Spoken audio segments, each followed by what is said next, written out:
Welcome back to our daily show. The time is 10:18 on this 13th day of January, and it's a cold one out there, Mr. Pitts. It's cold.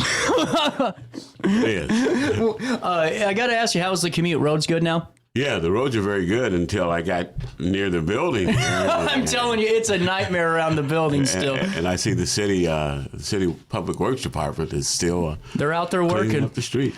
Well, and really excited to have you in the studio today. And, you know, I was reading a little bit about your bio and just to know a little bit about you, man, you have an incredible story. Not to patronize you, I really mean that. And then you've done a little bit of it all, you know, from school boards to you name it. And I got to ask you, you know, where you're at now in life, before we go into any part of the conversation, do you feel like the mission's accomplished, you know, with all the public service and all the different programs and just boards you were a part of?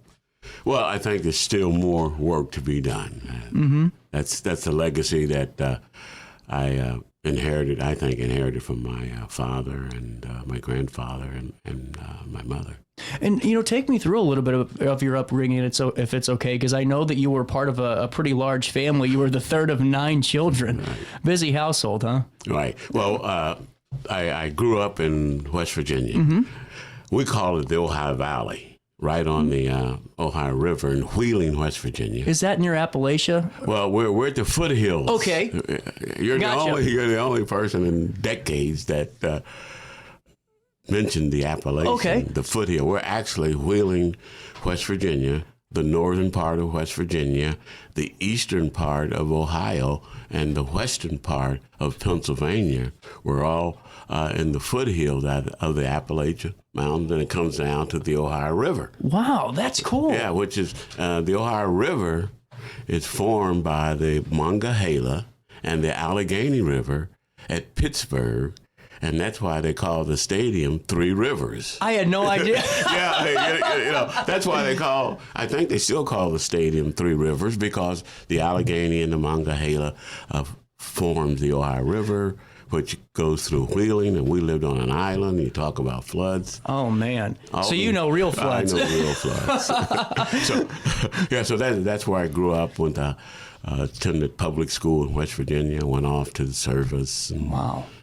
You know, got my degree and kept busy in the public sector. Well, and, you know, before we go into public sector and just, you know, everything else, I wanted to ask you a little bit, just because the one statement is just that I thought was so eye-catching to me, and it's the simplest one in the whole, you know, write-up that I was reading about you, was the fact that, you know, your mom dedicated herself to raising all the kids. And here's what I got to ask you is, my family, my aunts and uncles are about 5 in their family, not 9.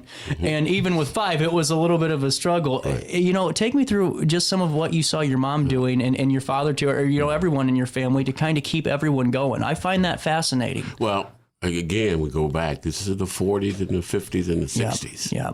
This is a lot different time too. We knew what the, you know, I won't go into that. Right. But those of us from that era, we knew what it was like. Right. Even in West Virginia and other parts of the country, it was the same. You know, racism, discrimination, and prejudice is the same, north, south, east, or west. But what I didn't mention about my mom, she was also a maid. Oh. So she would go out to what we call the high rent district, you know, where all the wealthy white people lived back in West Virginia and Wheeling, and then she would work there during the day. That's incredible. And in the summer, we would help her. You know, there were 5 of us. There were 9 of us, 5 boys and 4 girls, and you know, 5 of us still here. But anyway, we would help Mama, you know, scrub floors, clean windows. It's incredible. You know, so you enlisted into the Air Force, correct? Right. What was the decision that you said, you know what, I'm doing this. I'm going to serve my country? Well, to be honest, I didn't want to go to Vietnam, but I ended up in Vietnam anyway. Oh, wow. I got my letter. Okay, that makes sense. And I talked to my parents, and I said, well, I'm going to enlist. Okay. And I did. Well, and was there any bigger conversation you had with yourself about doing that, or was it just, I'm going to do this, I'm going to enlist after the cards? Yeah, I was going to serve my country because my older brother was the Navy. He was in the Navy. Mm-hmm. And I had an uncle was in the Army. I had several uncles who were in World World War II and who were in the Korean War. So military obligation and patriotism in my family goes way back to the 1800s. Wow. Well, and, take me through your active duty career a little bit, if you don't mind, because it led you to Scott Air Force Base in the end, correct? Right. I had 8 years active, and I spent some time in Michigan, which I really thoroughly enjoyed.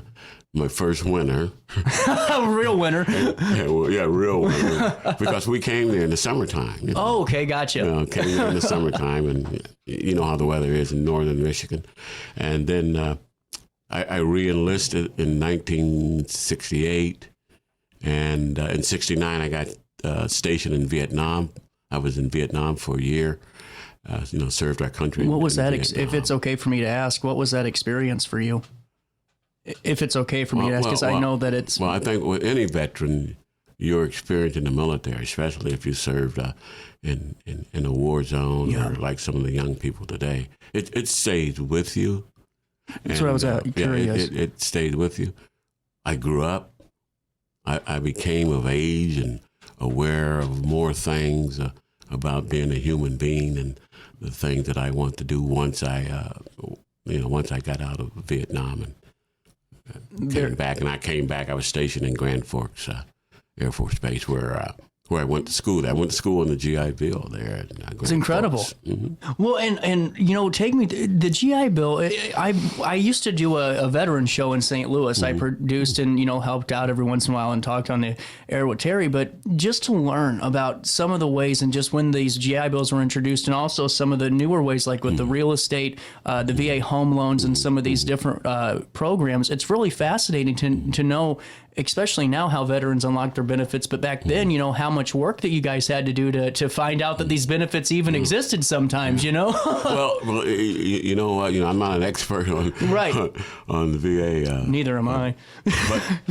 But at the University of North Dakota, and at North Dakota at that time, they had offices very similar to what we have over at SIUE, but it was nowhere the breadth and depth of the services that are provided today through a veterans office at colleges and universities. But we had a small office at the University of North Dakota, and we worked with the North Dakota at that time the Employment Bureau. We called it. Gotcha. And the university and the VA office on campus, which I worked at. Yep.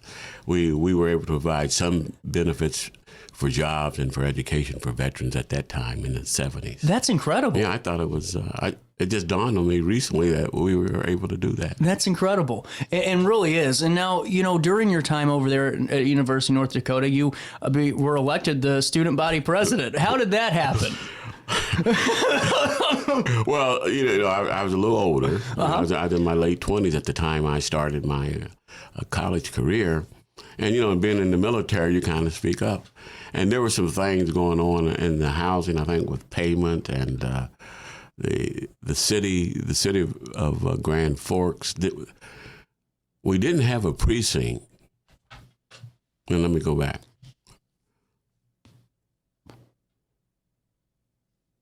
The precinct where the University of North Dakota was at that time, students were 90% of the voting population, but we had no representation in city council. That's what. Oh, okay. Yeah. This is interesting. Yeah. Okay.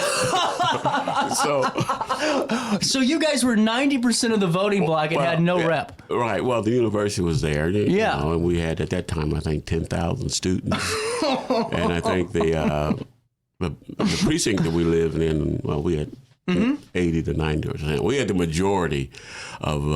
We had enough students or enough people who could vote or eligible to vote that if we got together as students, that we could win that. That we could win that council seat in the precinct where the university was. That's incredible. And that's what I find, because I was reading through a little bit, and I find this part to be so fascinating, because I'm sure you learned a lot, in that time on how to not only navigate the red tape and the bureaucracy side of things, but also just the constituent side of things with younger folks around you and all of that. Did you learn a lot in that role?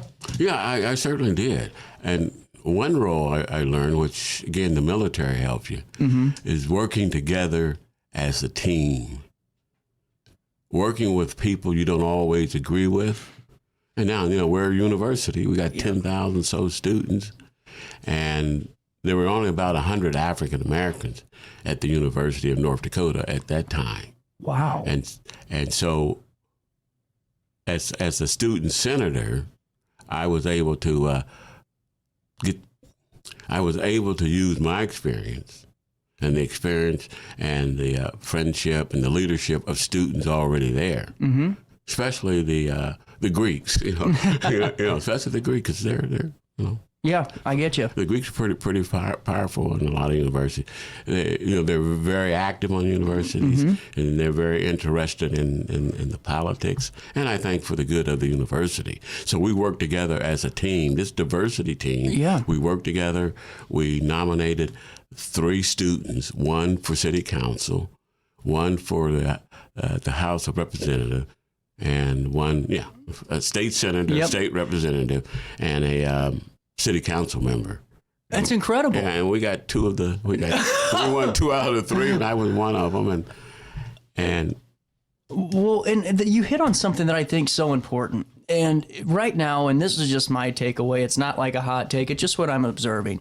We just had one of the most vicious national elections we'll ever go through. And, now we have this local one coming up, which I always find to be the most important, this municipal election. And sometimes people that are running for office, not everybody, but you get people that maybe see how a candidate acts on the presidential side of things, and they go, well, I'm going to run just like that as, a mayoral candidate, or I'm going to run as an alderperson like that, and it's me or the highway, and you got to do what I say, and if you don't, you're out of here. That doesn't work.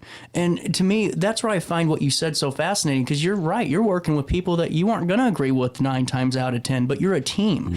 And whenever you were in that role, what did you learn about teamwork, that really stuck with you? Because I feel like, especially here with so many different different backgrounds and different walks of life, you really learn what a team is in that role.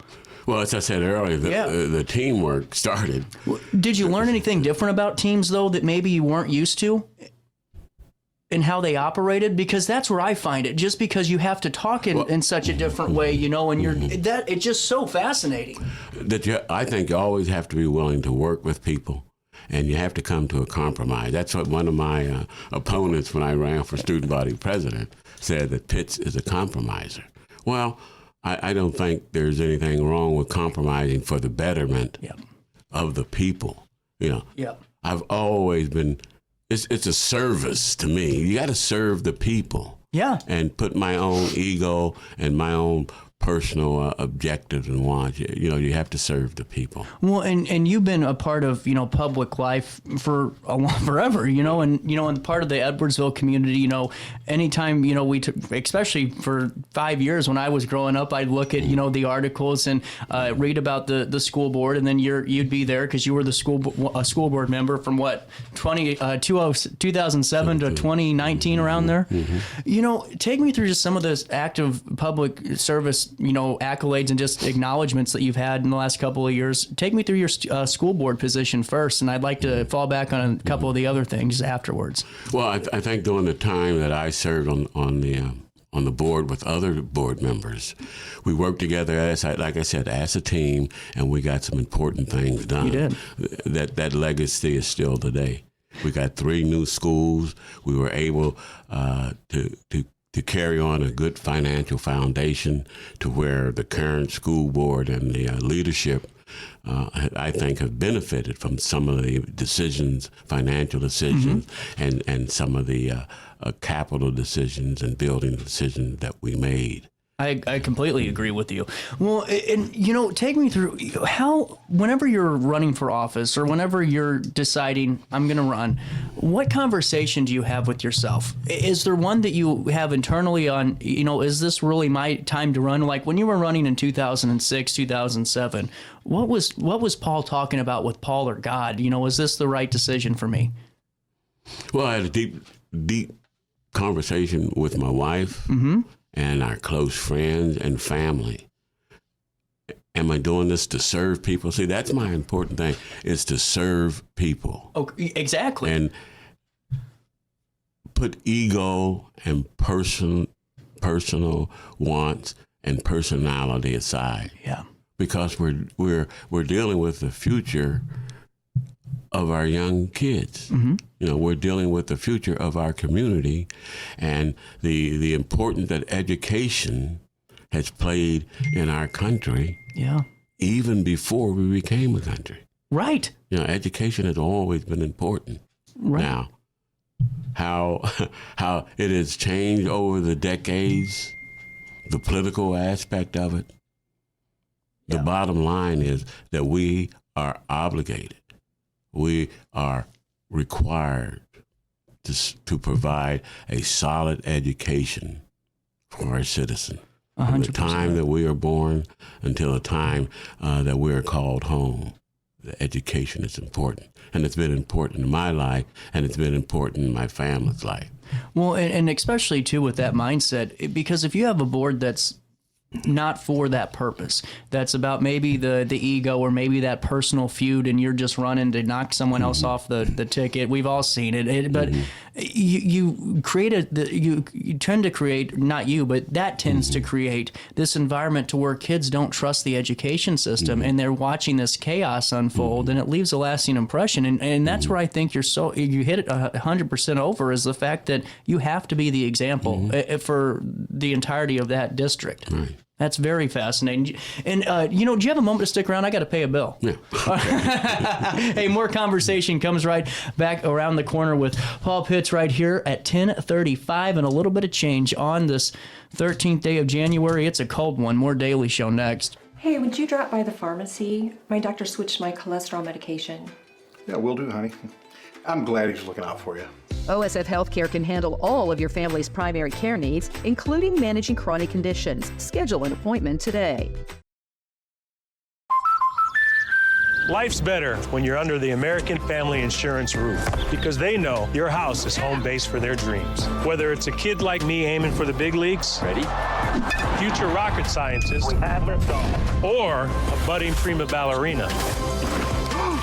When you feel totally protected, your family's free to pursue their dreams. She's good. Let's go. American Family Insurance. With over 20 years of experience, Wilson's Tree Service has the expertise to handle all of your tree care needs. Licensed and fully insured, their team of experts are dedicated to providing reliable service. Plus, with a 24-hour emergency service line, Wilson's will always be there for you. Don't risk tackling that timber by yourself. Trust the local professionals at Wilson's Tree Service. Visit treeservicealtonil.org to get started today. No matter the season, Play It Again Sports in Edwardsville has the gear the athletes need to get in the game. Whether you're shopping for the newest sports equipment or saving money on quality used gear, Play It Again Sports carries what you need to maximize performance to get the most out of every swing, kick, stroke, or shot. We'll even buy your used goods, paying cash on the spot. We carry all the gear for all the sports all year long. We're your hometown sporting goods store. Play It Again Sports, conveniently located at 4 Club Center Court in Edwardsville. Ready for fantastic deals? Head to Village Dispensary, where every day is a celebration. Start your week with 25% off Dog Walker pre-rolls on Monday. Tuesday, enjoy 25% off Dibs gummies. On Wednesday, enjoy 30% off Nevada pens. On Thursday, it's 30% off CQ sodas, margaritas, and more. Friday, enjoy 3.5 grams of Megatron by NGW and Cronuts number 4 by Paul Bunyan for $25. Visit VillageDispo.com and shop now. Picture This and More has been a trusted name in the Alton community for more than 30 years, with the last 3 being right here on Broadway. We specialize in quality framing at affordable prices. We also feature works by local artists because we're proud of our community. If you have valued treasures to display and preserve, we're sure to have the perfect fit with our large selection of custom framing and display options. Whatever color, shape, or size, Picture This and More has the look you need. Stop by today and let us help you with your next project. Welcome back to our Daily Show. Here's CJ.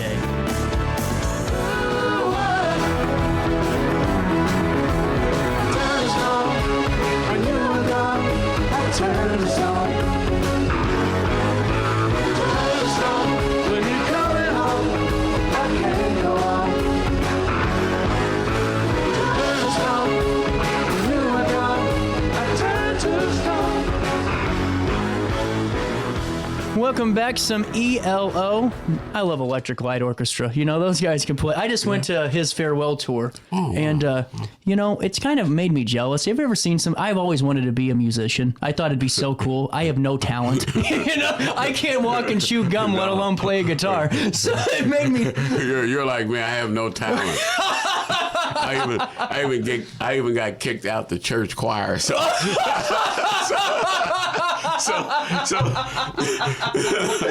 that's gold. That's gold.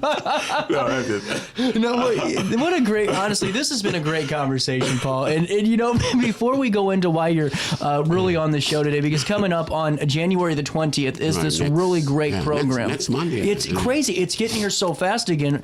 Before we talk about the event, though, I just wanted to ask you. You know, you have 25 years of experience, higher education administration, from the school boards to also your leadership roles with the NAACP and more. You know, what are you most proud of in public life? Before we talk about, you know, the event coming up, is there one role that you have that you hold with a little bit more pride than the others, or are all of them of the same weight?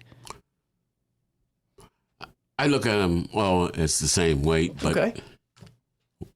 One thing that stands out that really stuck with me today is an SIUE student came to me. I can't remember exactly. And he said, "Mr. Pitts, I want to thank you for giving me some advice." And that was 10 years ago. And that helped me and my family. And I want to thank you for that. Wow. To me, you know, that stood out of all the things and successes and ups and downs of my life. That encounter and that comment reflects what I feel is to anyone who does service, that when someone you touch, you didn't even know about it, informs you and share with you how just a moment in passing changed your life. Right. It's incredible. I mean, truly incredible. Well, and, you know, with that being said, coming down the pipeline on January the 20th, Martin Luther King Jr. Day is on the third Monday of January every year. But the third Monday this year is President's Day and the Inauguration Day. And there's a lot going on. There's a lot going on. But at Mount Joy Church, which I didn't realize was established in 1869. Yes, it was established certainly by slaves. Wow. And some of their family. And if my memory is right, or if my genealogy and history is right, I think some members at our church today are the founding fathers and mothers of Mount Joy. That's were incredible. Their ancestors. I believe. I have to check with our historian. Yeah. But yeah, it started in 1869 with men and women who were slaves. That's wow. Wow. Well, and especially now, just knowing a little bit of that backstory, you know, leading up to these keynotes that you guys have throughout the year, I know, it's got to have this reverence to it because of just the historic side of the church, and you know, just the families that built it up and the hundreds of years plus that have been built in there. What does an event like this one mean? You know, on Martin Luther King Day, when you're having this keynote with Crystal Officer, who is one of the most brilliant women around. I mean, what she's done at Beverly Farm is incredible. Absolutely. We're glad to have this officer. Yeah. And the history of African American people, I think, is reflected in our celebration of Martin Luther King Day, and also coming up is Black History Month, is all of February. You know, so we can share and people know, especially our young people, will know our history. Yeah, that it will not and shall not be forgotten. 100% over. I 100% agree with you on that. And with this conversation, it's going to be at 10 a.m. at Mount Joy Church. 10 a.m. at Mount Joy. 327 Olive Street in Edwardsville is the physical address. And I want to just ask you, what's this program layout going to be like? What can we expect if and when we walk in the doors at 9:30, 10 o'clock? Well, we keep it pretty simple. Okay. We keep it pretty simple. It's we always involve we always involve our young people who are usually a member, who are members, and who are high school students at Edwardsville High School. Really cool. So we try to involve our students who play that dual role, members of Mount Joy and are a part of the Edwardsville High School school system. Okay. They will MC the program. We sang Lift Every Voice. That's been on the agenda. And then we have the morning prayer by either our pastor, Steve Jackson, or a pastor that we invite from the community, because we want the community to be a part of this. And that's a big point, too. You don't have to be a member of Mountain Joy to be at this event, correct? Nor be a part of the program. We've had other non-Mount Joy people participate in the program. And then we have the speaker. The Crystal officer will speak. Then after Crystal speak, after Miss Officer speak, sorry, Crystal, we'll have another closing song, Lift Every Voice. I said, Lift Every Voice and We Shall Overcome. Yeah. I can't remember exactly how those two songs, but We Shall Overcome and Lift Every Voice. Those have been a part of the program since the church has been celebrating MLK Day since its inception. So I think we're one of the few churches that I know that does that. And then we close out, and we have then after that, we have an event not related to the program itself, but our young people will be collecting coats and hats to give to the warming shelter. Really? This year. So in the last several years, we've had a post-program event, because we don't want to take away from the importance and the significance of honoring the legacy and the history of Dr. King, and not to take the focus away from our keynote speaker, because you don't want to do that. Right.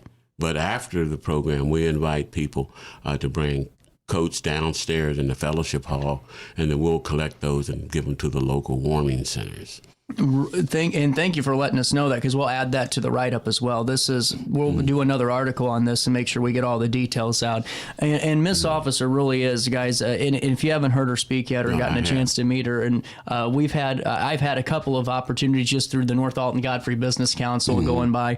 But she's a best-selling author, international best-selling author, and also just such a distinguished leader when it comes to disability services. And it's one of those engagements that I'm telling you, you want to go just to get the information. And take me through the theme a little bit. It's faith over fear, courageous leadership in times of change.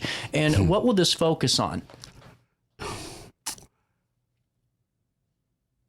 The civil rights movement was born out of conflict, racial conflict. And also it had a lot to do with the politics of the time. Very much so.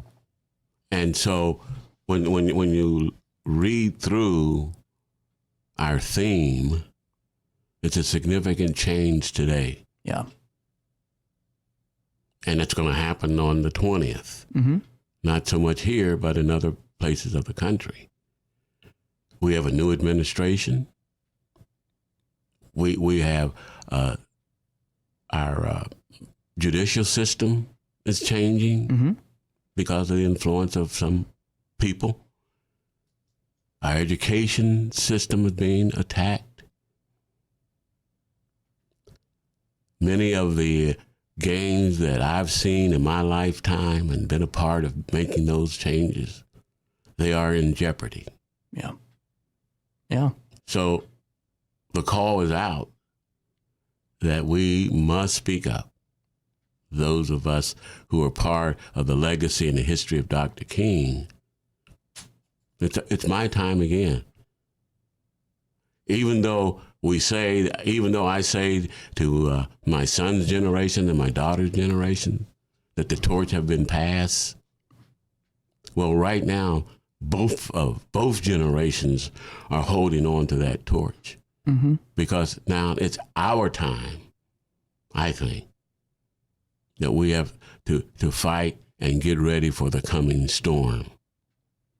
Well, and with that being said too, it's going to be a conversation, especially like you said, with that theme that people can really explore. And I think regardless of who you supported, in the national election, I don't think it matters on this. I think it's a conversation that we all need to be a part of. Absolutely. And Mr. Pitts, I never have kept an interview for 35 minutes this long, but I want to say thank you because I've always wanted. When you called me, I even went on the. This is backstory, but I'll tell you guys because we got time. What the heck? And I said, I got a voice or a booking request from Paul Pitts, and Dan goes, "Oh man, that's going to be a great interview," upstairs. So we're talking and all that, and I didn't realize it until I got your bio. I'm like, oh, we're talking about a little bit more than this event, but this event, guys, seriously, is going to be one that you're going to want to be a part of at Mount Joy Missionary Baptist Church. It's a cornerstone of the greater Edwardsville religious community and has been since 1869. It's proud to continue this tradition of honoring the legacy of Dr. Martin Luther King Jr. with this community event set for January the 20th at 10 a.m. at Mount Joy Church. That's 327 Olive Street in Edwardsville. And Mr. Pitts, before I let you go, what is there anything else that I'm forgetting about or that we should inform our audience on? No, I think we've covered the things. I'm telling you, we went around the globe and back today. This was fun. Well, I enjoyed it, and thank you very much for inviting us and allowing us to share our upcoming program with your audience. I have one final question for you now that I'm thinking a little bit more. What, for our generation that doesn't have as much of a connection hands-on to Dr. King's mission and his work, but we're watching or maybe reading up on it, what would you like my generation to know about the legacy of Dr. King? Read about it. Good answer. Read about it. This is, yeah. Oh, wow. Read about it and then do your part of service. Remember, Dr. King always said service. And remember, he was a preacher. Yeah. And the teachings and the understanding of Jesus. And what did Jesus do? One of the greatest